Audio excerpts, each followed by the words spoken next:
Good morning dolls and welcome back to my channel. Welcome to a sensible life of Rave Barbie. So my day started at 7 AM. I had work to go to.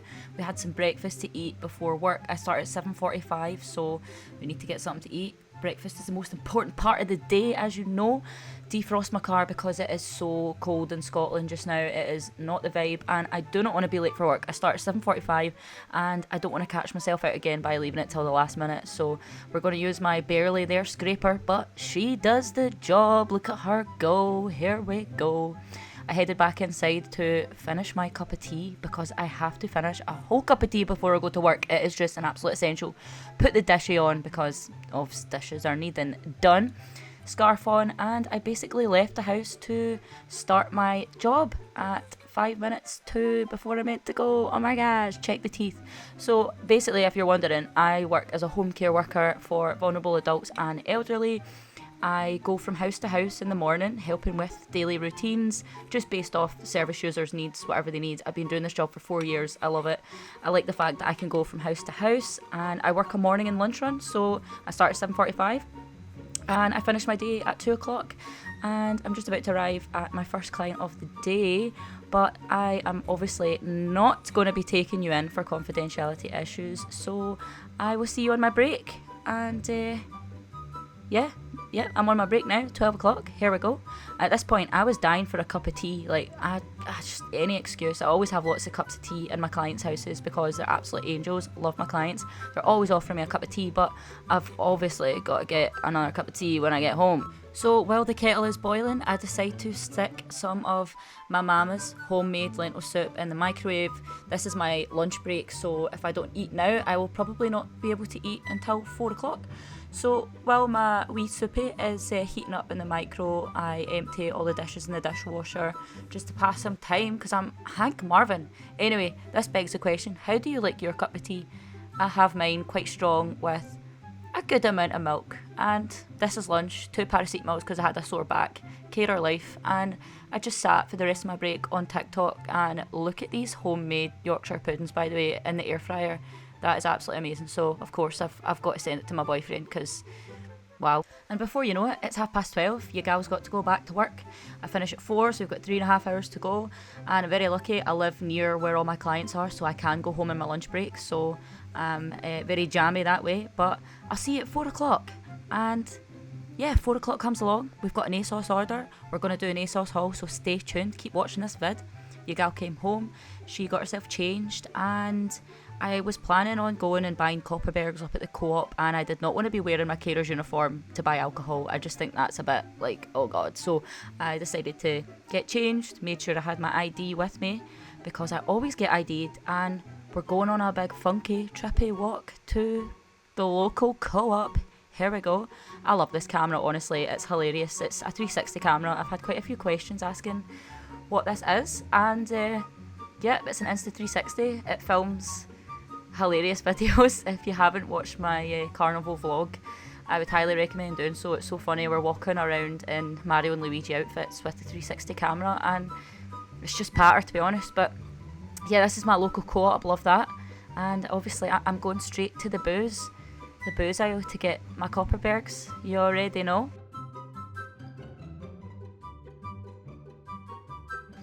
Good secured. One thing I like about this camera, it makes the stick invisible, so for vlogging it's amazing. Yeah, that's me running home with my booze, and I'm excited because I'm going to try on my ASOS order. That's honestly hilarious, but anyway. And I met my wee granny and Evie, our wee doggy, for cuddles. Love it. So your gal is finally home from work, and when I was coming back from the shops there, my wee granny, I met her outside on the street, and she was having troubles with her phone. She was trying to download the Iceland app but couldn't seem to get any further, so obviously me being an absolute technology whiz helped her get her wee bonus card for Iceland, so love that. It took a little bit of password changing, but we got there, so I'm excited. I'm just about to do my ASOS haul. I've been really looking forward to this. I've not done an ASOS haul in God knows how long. I've been trying to save money. My last ASOS order was the start of December, and that was presents for other people. So I've been very good and very sensible with my money recently. I've got a little drink here. It's a Saturday night. I can't wait. Lee's coming over for dinner. We're gonna get a Chinese. I'm so excited. So we've got a wee Copperberg, we've got a strawberry and lime Copperberg, and we're just gonna open the ASOS order. So this is just a mini ASOS haul. I didn't buy anything too crazy. I mainly needed things like makeup. I really grudge buying myself makeup because anything that doesn't involve spending money on raves, I'm really not interested, and it's gotten to the point where I have used all of my makeup and down to my drugstore makeup and the makeup that I like. I just needed general things as well, like eyeshadow. Yeah, it was well needed, this ASOS order, so I'm just going to show you. Right, this is my old eyeshadow palette. This is all that I use for my eyes and my eyeshadow. I'm a very plain gal. I like my browns and my golds, and this was the BH Cosmetics Hanging in Hawaii, and it's been well used, and I bought this years ago, and Anastasia Beverly Hills palette has been well and truly used. All my favourite colours. This brown one is gorgeous, but it's too dark for my skin, so I think it was kind of well needed. I'm pretty sure they're out of date, so anyway, I got this BH Cosmetics Hanging in Hawaii palette, and she's gorgeous. Let's just take the film off. This is like the everyday kind of colours that I will use. I'll probably use every single colour, and this is probably my only eyeshadow palette that I will use. Also very affordable as well. If you don't want to spend an absolute bomb on makeup, then BH Cosmetics is definitely within a budget range. Why do they always make things so hard to open? I swear to God. I also needed new bronzer because the other stuff I was using was like a free gift thing. Honestly, you should see the state of my makeup, guys. It is pretty horrendous, but I got the Makeup Revolution bronzer, and this had some good reviews, so we'll see how that is. It comes with a mirror, so that will be handy for events. I also got the Makeup Revolution highlighter. This was going for £2.50 on ASOS, so, and she had some pretty good reviews. It looks like a really nice colour. It looks very light, so let's do a wee swatchy. Yep, okay, let's see if we can do one. Oh my gosh, wow. Oh my gosh, for £2.50.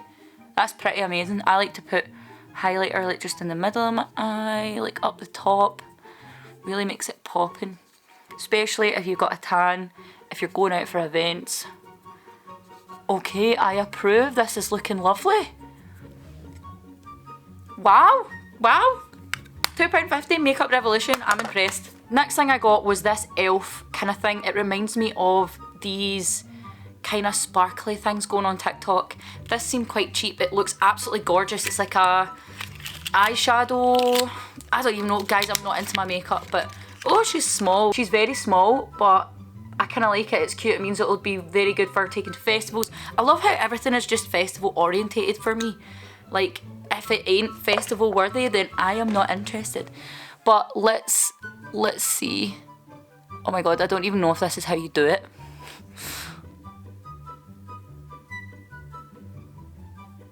Yeah, okay. Ideal to take to a festy, so Rave Barbie approved. And of course my holy grail foundation for raves and events and just like going out on a night out in general. The Estee Lauder Double Wear Foundation is the best foundation. Okay, we are running out of daylight, gal. Just a wee. Cheers. The next things I got was these skinny dip earrings. I thought they're so cute. I love my dangly earrings. Now, there were these pair of earrings that I used to wear. If you go back on my YouTube videos, you'll see I used to wear them all the time. They were like dangly hearts, and basically they're broke. I got them from ASOS before. They went through almost every single rave, and they broke the other day, and I was absolutely heartbroken. I found the next best thing for the dangly hearts. They're not quite the same, but they're a little bit smaller, but oh my god, they're grungy, they're cute. And absolutely love them, and I know I'm gonna have these for a long time, so let's pray I don't lose them or break them. Okay, so I had these pairs of rave shoes. I used to wear to raves, in fact still do wear, in fact I'm wearing them right now. These, and I got these from Pretty Little Thing. Guys, are disgusting. They've been through so many raves. I've put them in the washing machine at least 4 or 5 times. They're cracked at the bottom, and because they're cracked at the bottom, all the water seeps through the shoes and makes my feet smell like cheese. It's not pleasant to say the least. So I just thought, it's one thing I don't buy myself is shoes. I never buy myself shoes. So I saw these white Puma shoes. Like, I like my white shoes. Don't know if they fit, but they look good. They look good, they look comfy. I got a size 6.5, so we got a pair of them and they were only £24, so not bad, not bad. Absolutely, I need to get this. So I got this t-shirt, it's Smile, and she's cute. I like her, so everybody loves it. There's somebody at the door. Fuck, there's someone at the door. It was Lee at the door! Hello! Hey! He brought my microphone because obviously I'm going to be doing a voice over this video, so I need my microphone to plug into my laptop. So I had a podcast, if you didn't know, I called it the Rave Babe podcast. I liked it, but it was fine during lockdown, but I do not have the time. I don't have the time, and somebody critically reviewed my podcast and it really hurt me. They really made fun of me and I did not take it well. I was raging. This was from my podcast days, loves it. So I'm gonna be using this for my voiceover. Check 1, 2. So basically I thought as part of this video I could do a little Q&A. I asked you guys on my Instagram story if there was any questions that you wanted to ask me, any questions at all. It could be rave related, it could be a get to know me kind of thing, and I will answer them as truthfully and honestly as I can. Someone says, have you had anybody judging being rude etc at Glasgow raves for doing what you're doing? So actually no, not to my face. I've not really had anybody come up to me and say anything rude as I'm like filming or making TikTok videos etc. Like bringing my camera to an event is definitely a more recent thing. I feel like everyone's been so nice recently when I have been at an event with a camera, saying such nice things, loving my videos etc, which I appreciate so much. It really does mean so much to me when people do say that. It is so nice to hear, and I've had nothing but nice words said to me.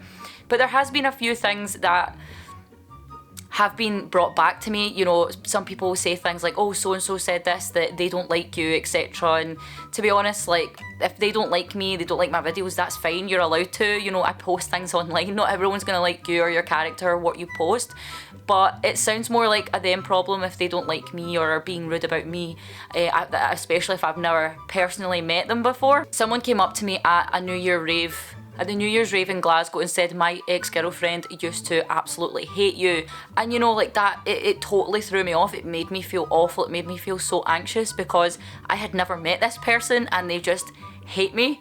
But I guess like that's their problem. It made me feel so anxious at the start of the night. I was like, oh my god, imagine how many other people think that, like that's so shit, you know, and it made me think like, why would you just tell that to someone? Because it's obviously going to make them feel rubbish. When I went to Carnival Festival, I obviously had this camera and I was filming etc, and this guy just randomly came up to me and went, you're not original, but he said it in a laughing way. So it's these things that I can't tell if they're being serious, if it's trying to be a dig or they're trying to see my reaction, but I just smile and I just laugh and I'm like, yeah, I know, to be honest. Or I just go, I know you are, but what am I? And we have a joke and a giggle. So I definitely don't let it get to me. I've got to that age now, I genuinely just do not care. Like I'm walking about with a massive like 2-meter pole behind me trying to film a 360 video. A few people sometimes put their, you know, I'll be filming like the stage and some people just deliberately put their hand in front of the camera, but I think that's for them to joke and laugh. And honestly, I hate when people do that, but I don't know. But no, basically to sum it up, nobody's been rude to my face. But I know there's probably a few people that probably don't like me, but then I don't know, maybe they don't. Maybe I'm just being paranoid, I'm not sure, but I'm not gonna let that stop me, that's for sure. I'm having way too much fun. What made you fall in love with raves? Like, what was the deal breaker that made you go, yep, this is my life? And that is a good question, and to be honest, it all stemmed from going to DEF CON for the first time. That was my first abroad festival, my first Dutch rave, my first Dutch hardstyle event, and it absolutely blew my mind. And I just knew from then on that I wanted to be a part of this scene. I didn't know how I was going to be a part of this scene. I think it was just seeing the passion from everybody else in the crowd, the energy, the love, like it just felt magical, to be honest. And obviously being in your teens and going to that kind of event, it's like the best thing ever. It was nothing compared to other events that I'd been to in the past. Like, I used to be a massive goth, like, I've talked about this before. I used to like my emo tunes. I'd been to so many gigs when I was 16. I've been to a lot of gigs, you know, probably the same amount of raves that I've been to, because gigs were the first places that you could actually go to when you were 16. Obviously raves are around 18 kind of thing. So I started off going to gigs and I loved the atmosphere, but as soon as I started going to raves, it was a different kind of atmosphere. It was a lot more friendly, and yeah, it just made me feel part of a community. It made me feel I just knew that I wanted to do something with it and I wanted to take it a lot further. I think as well, like COVID and lockdown, when we weren't allowed to go to these things anymore, it made me realise how much I missed it, how much I missed partying, being in my 20s. Like, these are the things that I just wanted to go out and do because I'm able to do it at this age. Would you ever consider making music or DJ? So I have considered it, but honestly, I just don't think I'm that creative in that sense. I'm creative when it comes to content creation. I'm creative when it comes to making videos and video editing. I mean, I think so. I think I'm pretty creative. I'll give myself that. And when it comes to DJing, honestly, we need a lot more gals in the scene. Not gonna lie, we certainly do. It's very male dominated, and it's so nice to see girls in the scene, female DJs, really just cracking on and doing amazing. But one thing I do notice about female DJs, they get so much stick for being ghost produced or saying they can't mix properly, and honestly I just don't know if DJing and making music is my kind of thing.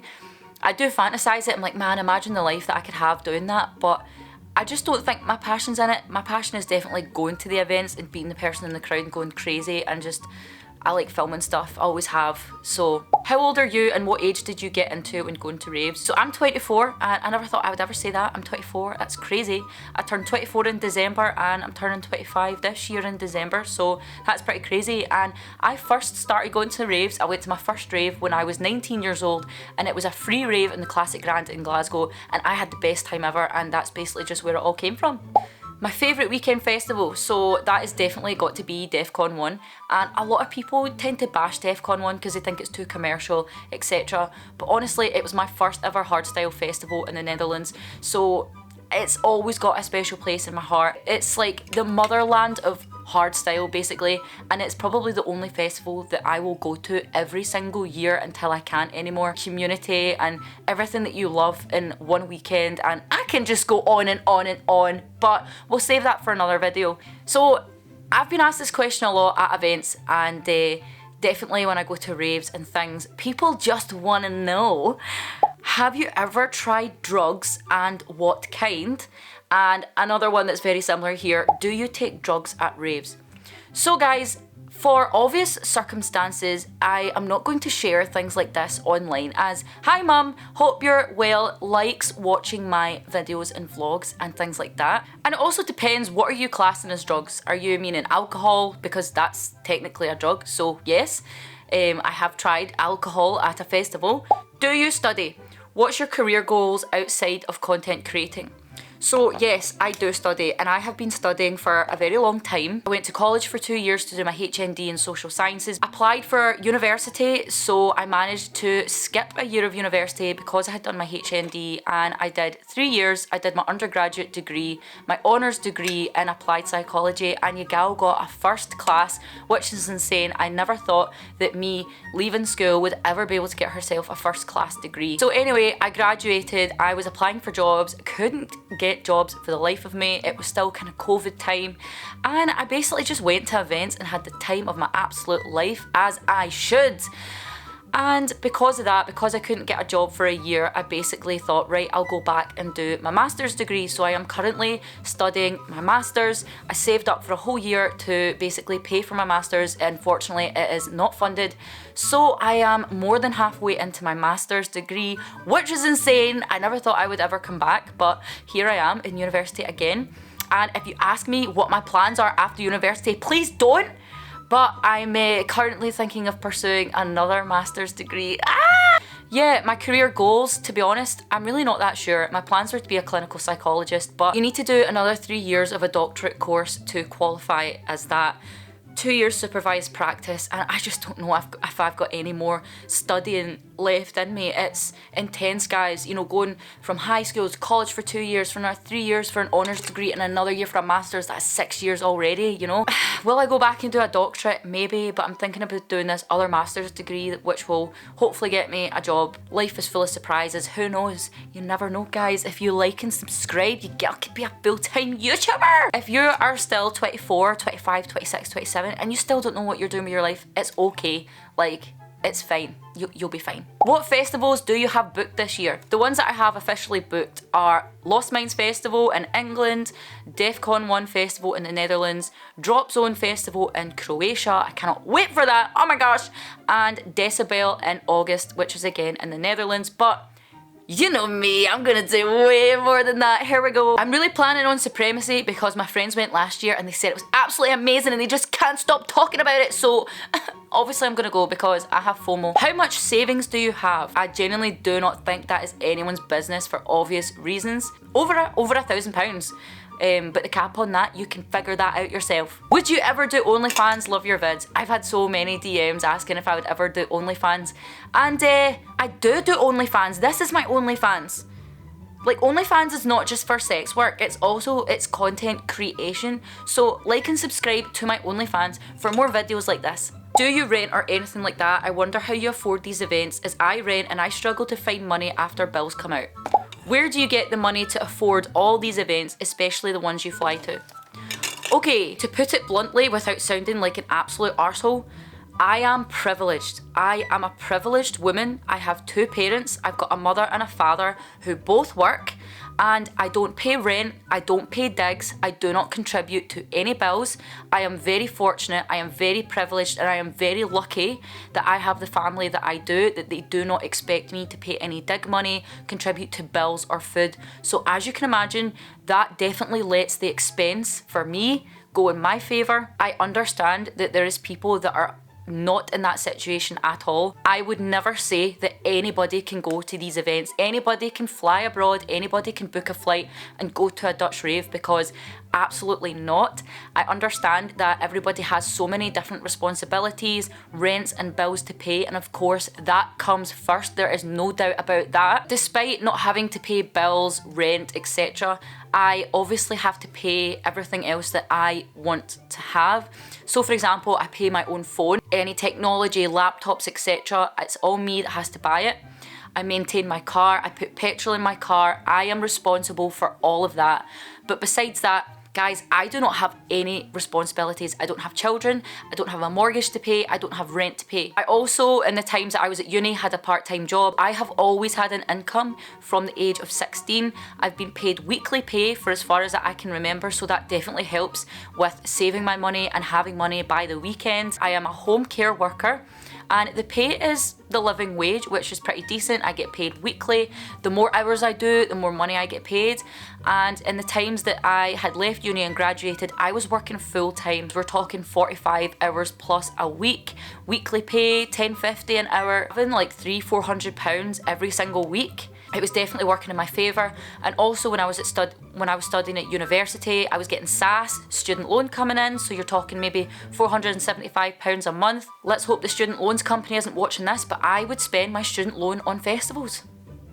I had bought 3 festival tickets, Defcon, Decibel and Intense, for 2020 festival season, and that was my budget. But obviously COVID hit and my tickets stayed valid until the next available date for when the festivals could take place. So that gave me, you're talking 3 years of saving during COVID, and where I was very lucky in that I could work full time during COVID because I worked in care, and that is an essential job. It is something that has to be done. So I was very fortunate in that I was one of the lucky ones that could continue working and making the same amount of money, not being on furlough. I didn't lose my job. When we could finally go back to festivals in 2022, I had money for more, so I had booked more because the previous festivals had already been paid off.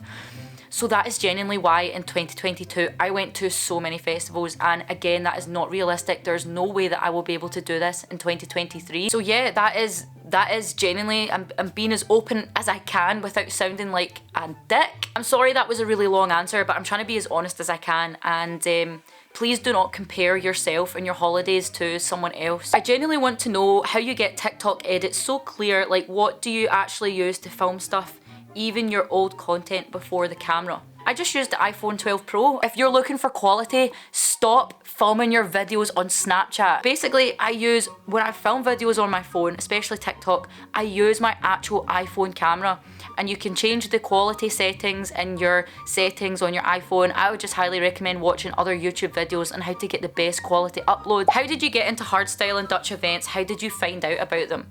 So when it all first started, it was an ex-boyfriend that got me into hardstyle. They were a fan of the music, they loved hardstyle. I hated hardstyle, I couldn't stand it, and he took me to a rave for the first time. I absolutely loved it. Do you get paid for making videos like on YouTube or TikTok? So for YouTube currently, no, I am not. I need to meet certain conditions before I can get monetized on YouTube. But bestie, like and subscribe, let's help a gal out. Maybe I can get paid from YouTube. TikTok, yes, I do get paid from TikTok, but guys, it is literally nothing. I have made a total of like £300 on TikTok from when I first met the conditions to qualify to get paid. You have to have a minimum of like 10,000 views a month with 10,000 followers or something like that, and I got monetized on TikTok like 3 years ago. So £300 3 years ago for all those videos and hundreds of thousands of views, millions of likes, is really not that great. And yeah, I've spent it, I put it towards my events, but you literally get about 0.03 pence a day, and whatever money you get paid from TikTok is based on your views, the watch time, etc. So what hardstyle song brings you the most memories? Timeless by Wild Styles is an absolute classic. It reminds me of DEF CON. I absolutely love it, but I know that in future probably like Vendetta is going to be the most memorable song by The Purge, because obviously DEF CON, the first DEF CON back after how many years. How do you manage the smell of cigarette smoke when it's just everywhere at outdoor festivals? Next question, how do you deal with guys constantly hitting on you because there are so many harder styles events compared to say Justin Bieber parties? So when it comes to cigarette smoke, honestly, I do find that so annoying when you're at an outdoor festival and it's like the indoor tents and people are smoking in it. It just chokes you. Because I don't smoke and none of my family around me smoke, when I smell smoke, cigarette smoke, it reminds me of hardstyle festivals because that's when I would smell it. But I would just move away from it, I suppose. And the question about how I deal with guys constantly hitting on me. So actually, like, a lot of guys don't really hit on me at events that much. I have had it. You know, some people saying really inappropriate things. I remember I was at Decibel and this guy said, you know, they were excited because we were wearing crayon outfits and we were talking to him, and then he just said to me like, I really want to lick your right now. And I just kind of went, I was like, that's a bit inappropriate, don't you think? But he was steaming, I don't think he really cared. So you kind of just laugh and like walk away. But yeah, that concludes the Q&A. Thank you for everyone who sent in their questions. They were quite interesting. I'm away to go and have another drink and continue the rest of my night. You can continue watching. I think we're going to order a Chinese, I'm not sure. So we decided to get a Chinese chips, fried rice and curry sauce. Wow. Chicken balls and sweet and sour sauce. Oh my god. That was basically my day. We're going to sit and drink some Copperbergs, and I'm probably going to sit and edit on my laptop. Your gal has work tomorrow as well, so just being well rested on the weekend. I hope you enjoyed that little day in the life with me. Yeah, this is kind of what I do in my spare time. I might do a wee day in the life vlog, uni edition. Make sure to like and subscribe, and I'll see you in my next video. Bye! Imagination.